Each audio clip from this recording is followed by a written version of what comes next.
नमस्ते, मेरा नाम सुरभि शर्मा है। मैंने हाल ही में दिल्ली जुडिशियल सर्विसेज़ का एग्ज़ामिनेशन क्लियर किया है और आज मैं इस वीडियो के ज़रिए आप सभी के साथ अपना एक्सपीरियंस शेयर करना चाहती हूँ। बट उससे पहले एक डिस्क्लेमर कि do not take everything that I say as a gospel of truth. हर एक इंसान का एक्सपीरियंस और उसकी जर्नी अलग होती है।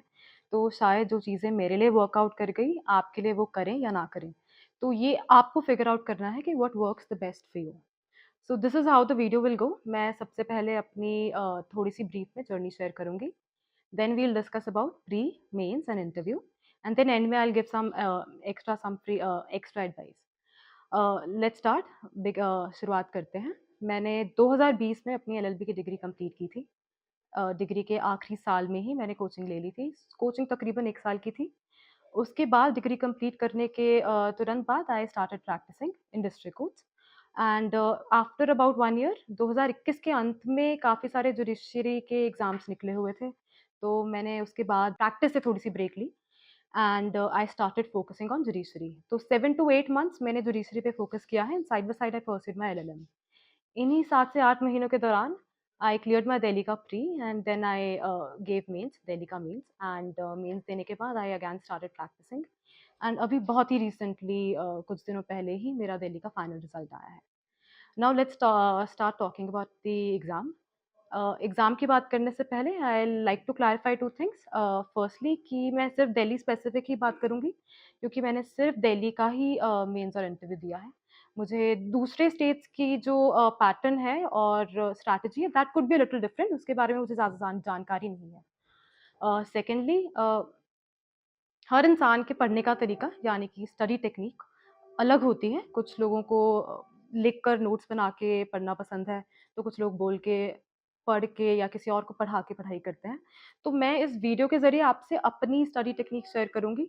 आपको सबसे पहला काम यही करना है that you have to figure out कि आपकी स्टडी टेक्निक या आपको कौन-सा सबसे ज़्यादा सूट करता है। सो एग्ज़ाम की बात करते हैं। First of all we will talk about pre. Pre में आप सब जानते हैं कि प्री के एग्ज़ाम में एमसीक्यूज़ आते हैं। देयर आर 200 क्वेश्चन्स दिल्ली के प्री में, जिसके लिए आपको 2 घंटे का समय मिलता है।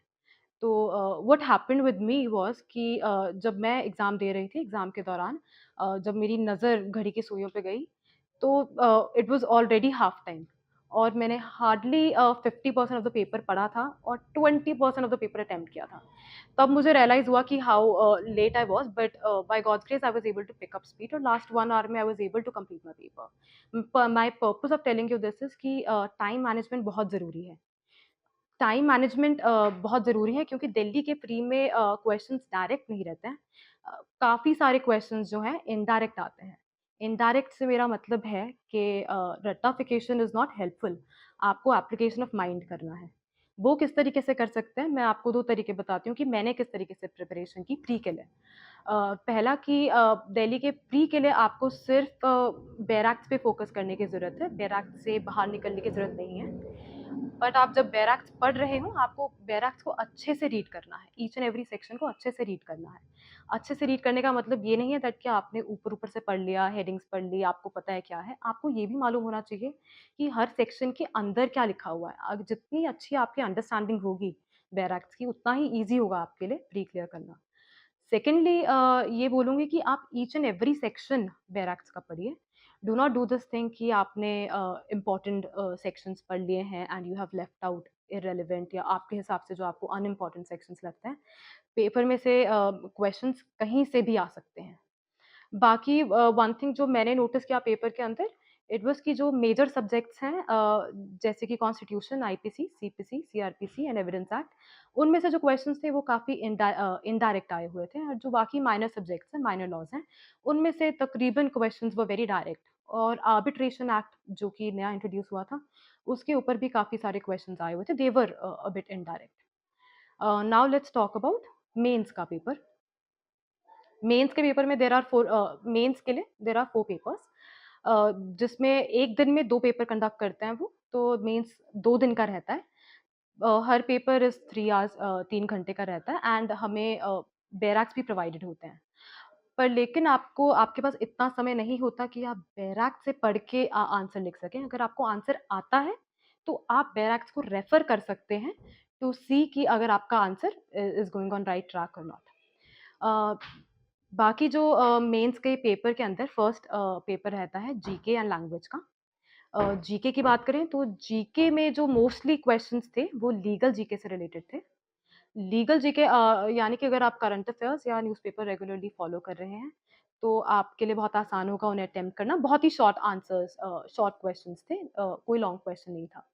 और अगर लैंग्वेज की बात करें तो लैंग्वेज हम 4 दिनों में नहीं सीख सकते, बट लैंग्वेज के लिए आई कैन सजेस्ट कि आप both the newspapers Hindi as well as English newspaper उनको रेगुलरली पढ़िए और उनसे ट्रांसलेशन प्रैक्टिस करिए कि हिंदी न्यूज़पेपर्स के आर्टिकल लेके you practice it to translating it into English और इंग्लिश न्यूज़पेपर के आर्टिकल्स को हिंदी में ट्रांसलेट करके ट्राई कर सकते हैं। बाकी आप खुद बेहतर जानते होंगे कि आपकी लैंग्वेज वीक है या स्ट्रॉन्ग है, आप उस हिसाब से अपनी स्ट्रैटेजी प्लान कर सकते हैं। बात करें दूसरे पेपर्स की, they are civil law 1, civil law 2 and criminal law. तो इन तीनों पेपर का पैटर्न वाज़ कि देयर वर 3 यूनिट्स। पहले यूनिट के अंदर वेरी शॉर्ट क्वेश्चंस थे, जो कि हमें 4 अटेम्प्ट करने थे। सेकंड यूनिट के अंदर शॉर्ट क्वेश्चंस थे जो कि 2 अटेम्प्ट करने थे एंड जो लास्ट थर्ड यूनिट थी, उसमें 4 लॉन्ग क्वेश्चंस अटेम्प्ट करने थे। तो जो लास्ट यूनिट के 4 लॉन्ग क्वेश्चंस हैं, दे वर बेस्ड ऑन प्रोपोज़िशंस और यूजुअली वो प्रोपोज़िशंस पुराने केस लॉ से ही उठाई होती हैं। और बाकी ईच एंड एवरी यूनिट के अंदर वी वर गिवन चॉइसेस कि आपको कौन-सा क्वेश्चन अटेम्प्ट करना है। तो अब मैं बताती हूँ कि how I prepared for the mains. 2 तरीके हैं। पहला I will start with first कि मैंने मेंस की तैयारी के लिए भी सिर्फ़ बैराक ही रेफ़र किया था। बट उस टाइम पे मेंस की तैयारी के लिए मैंने बैराक को बहुत डिटेल्ड वर्ज़न में पढ़ा है। डिटेल यानी कि 2 थिंग्स, फर्स्टली कि जब भी हम लॉ स्टूडेंट्स हैं, हम जानते हैं कि जब भी हम बैराक पढ़ रहे हैं, there are a few sections जिससे रिलेटेड क्वेश्चंस हमें पता है, हमारे ज़हन में अपने आप ही वो सवाल आ जाते हैं कि इससे रिलेटेड ये क्वेश्चंस आ सकते हैं। फॉर एग्ज़ाम्पल अगर हम बात करें सेक्शन 154 सीआरपीसी की व्हिच इज़ एफआईआर, तो हम जानते हैं कि एफआईआर से रिलेटेड 4-5 क्वेश्चंस और हैं। जैसे कि एफआईआर की एविडेंशियरी वैल्यू क्या होती है? कौन-कौन एफआईआर रिकॉर्ड कर सकता है? अगर एफआईआर रिकॉर्ड करने में देरी हुई तो क्या कॉन्सिक्वेंस होगा? क्या एफआईआर रिकॉर्ड करना पुलिस के लिए अनिवार्य है? या फिर अगर पुलिस मना कर देती है आपकी एफआईआर रिकॉर्ड करने के लिए? सो वी नो कि उससे रिलेटेड 4-5 क्वेश्चन्स हैं। Similarly it goes for many other sections as well. Dying declaration में आप देख सकते हैं, section 9 evidence act, test identification parade पे आप निकाल सकते हैं। तो मैंने जब इस बार बैराक पढ़ा, तो बैराक में सेक्शंस पढ़ने के साथ-साथ मैंने इन सवालों के भी जवाब निकाले हैं और इनके क्वेश्चंस के आंसर्स ढूँढने के लिए I have definitely referred to my text books, क्योंकि कॉलेज में हमारे पास ऑलरेडी टेक्स्ट बुक्स होती हैं। सेकंडली बात करें तो आप बैराक्स को इंटरलिंक करके पढ़िए। इंटरलिंक माने कि आपको दूसरे बैराक से भी कनेक्ट करके पढ़ना है। For example if I take evidence act का सेक्शन 9, तो सेक्शन 9 जो है वो 5 फैक्ट्स की बात करता है। One of the facts is कि identity of a person and things. तो उसके अंदर जब हम आइडेंटिटी ऑफ पर्सन की बात करते हैं, सो हम टेस्ट आइडेंटिफिकेशन परेड की भी बात करते हैं। तो टेस्ट आइडेंटिफिकेशन परेड का कनेक्टिंग सेक्शन कौन-सा हुआ सीआरपीसी में? That is section 54 A of CrPC.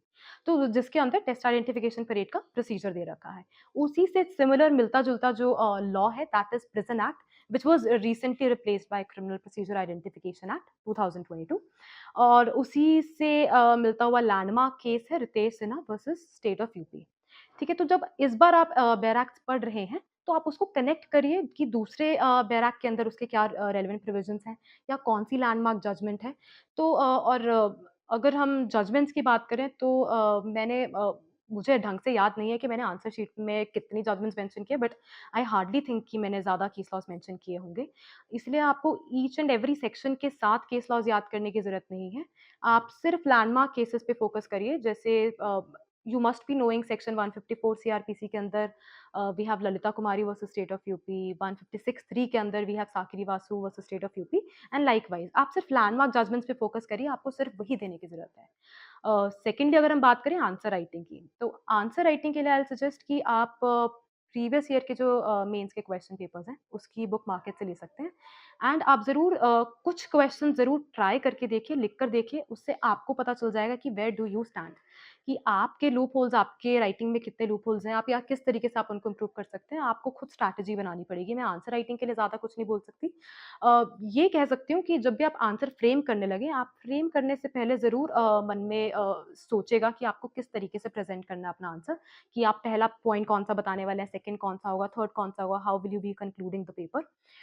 But अगर हम प्रोपोज़िशन बेस्ड क्वेश्चन्स की बात करें, जो कि यूनिट 3 में आते हैं, दे आर लॉन्ग क्वेश्चन्स, उसके लिए वो फैक्चुअल बेस्ड होते हैं, उसके अंदर we need to give them a solution, जैसे कि हमें जजमेंट निकालनी है, वो उन्होंने फैक्ट्स दे रखे हैं, हमें उसका जजमेंट बताना है कि हम अपने हिसाब से क्या सोचते हैं।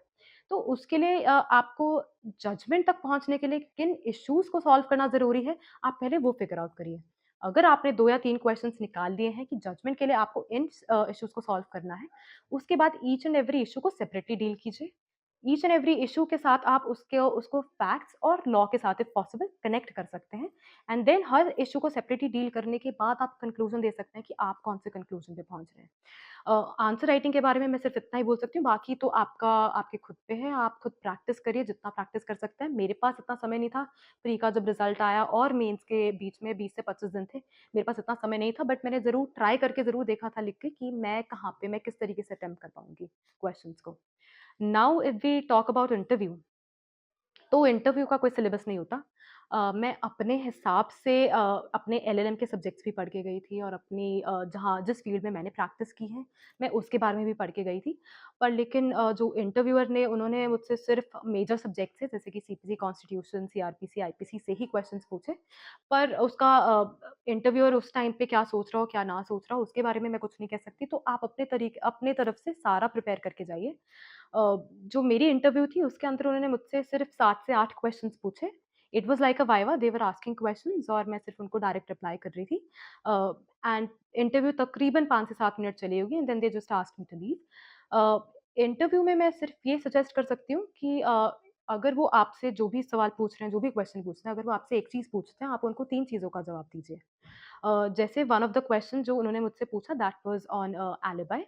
तो मैंने उनको एक्सप्लेन किया कि what is alibi? Alibi comes under section 11। Alibi का जो प्ली है वो अक्यूज़्ड ले सकता है। एक्यूज़्ड के लिए that is the best defence possible, और अगर एक्यूज़्ड के लिए वो बेस्ट डिफेंस है, तो वो प्रूव भी, बर्डन ऑफ प्रूफ भी, प्रूविंग इट भी एक्यूज़्ड के ऊपर ही होगा। और एक्यूज़्ड को जो प्रूव करने के लिए स्टैंडर्ड ऑफ प्रूफ क्या होगा? That is beyond reasonable doubt, क्योंकि उसके बेसिस पे एक्विटल हो सकता है। तो जितनी भी इन्फॉर्मेशन मेरे को इस पॉइंट पे थी, मैंने उनको सब दे दी। इससे उनको क्या पता चलता है कि आपने सिर्फ़ चीज़ों को मग अप नहीं किया हुआ है, आपके कॉन्सेप्ट्स और आपके बेसिक्स भी बहुत क्लियर हैं। उसके अलावा अगर मैं बोलूँ, जितने मुझे क्वेश्चन्स याद हैं, they were related to section 106 of evidence act.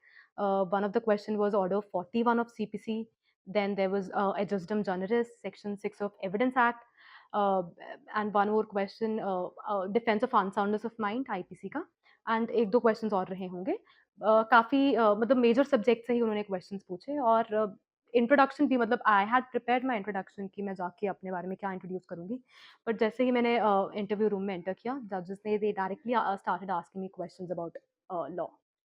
तो that is all about interview.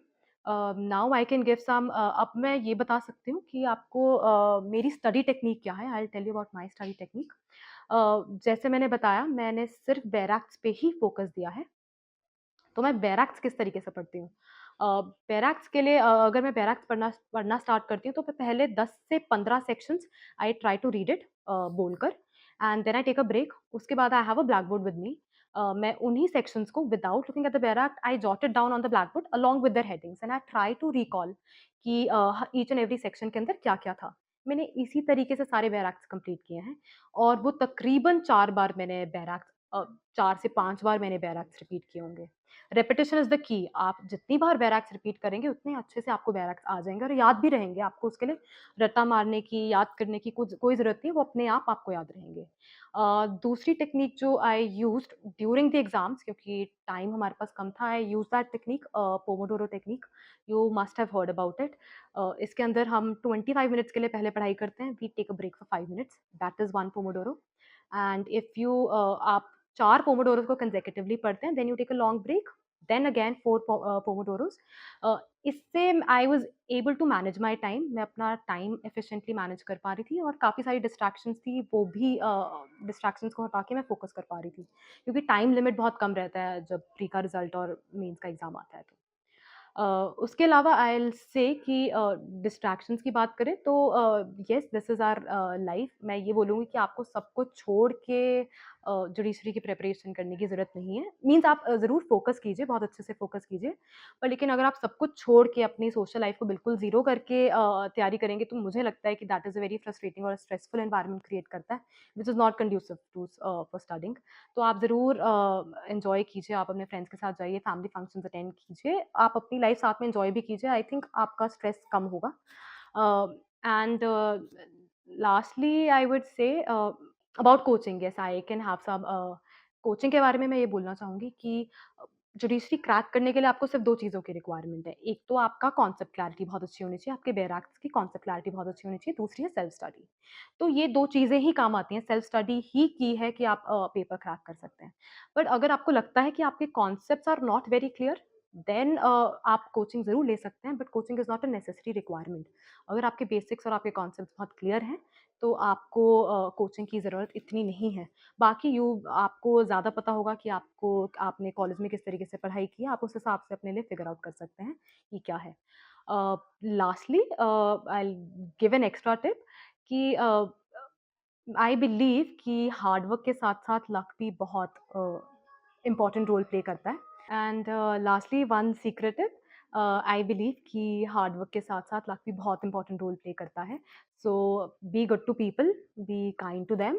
I am pretty sure कि आप अपने लिए इनफ लक कलेक्ट कर पाएँगे कि आपके टफ टाइम्स में वो काम आए। That is all I had to share. मुझे सुनने के लिए बहुत-बहुत शुक्रिया।